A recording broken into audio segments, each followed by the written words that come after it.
మేము చదువు పంతుల్లం మా బతుకెంత సక్కదనం. మేము చదువు పంతుల్లం మా బతుకెంత సక్కదనం. ఇక ఈ రకంగా గురుకుల గెస్ట్ లెక్చరర్లు నీ పాడైపోయినారా, రోడ్లెక్కే కాడికి వచ్చిందట కథ.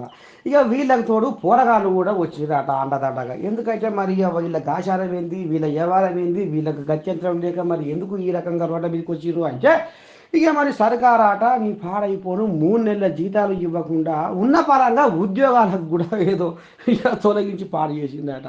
ఊరి ఇది ఎక్కడి కథలు దేవుడా శంకర భగవంత అని పాపం లెక్చరర్లు మొత్తం ఇక ఈ రకంగా రోడ్లు ఎక్కితే ఇక పోరగాళ్ళు బాగానే ఎంతో అంతో తోకాసరై ఇక మరి we want justice, we want justice, మాకు న్యాయం జరగాలి, మాకు న్యాయం జరగాలి అని జర్ర ముందుకు జాతరలాగా కదులుతుంది. కానీ మరి వీళ్ళు రోడ్లు ఎక్కి మరి ఏం సాధిస్తారో ఏం కథో కానీ మొత్తానికైతే రోడ్ల మీద ఇప్పటికే ఈ వరదలతోటి వాగులతోటి ట్రాఫిక్ జామ్ అయ్యి జనం అల్లాడుతుంటే వీళ్ళు రోడ్లు ఎక్కే వరకు వెళ్ళి ఎక్కడికక్కడ కిలోమీటర్ల మీద ట్రాఫిక్ మొత్తం జామ్ అయిపోతుందట నువ్వులా.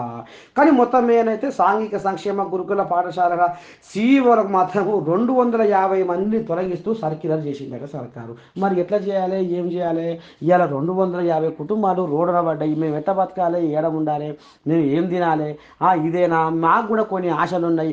ఇవాళ మా ఆశలు మొత్తం అడి ఆశలు అయిపోయినాయి. మేము ఏం చేయాలి? మాకు ఎక్కడ దిక్కు తోచకుండా ఉన్నది, సర్కారు గిట్ట చేస్తుందని మొత్తం గెస్ట్ లెక్చరర్ మొత్తం ఆగం జగన్ ఆదం అవుతుందట.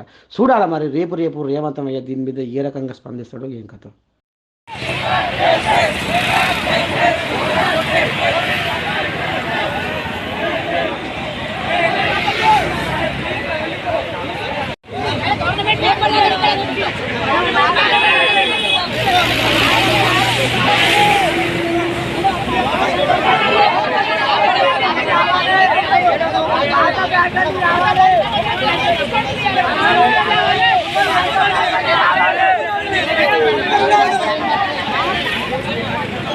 Kita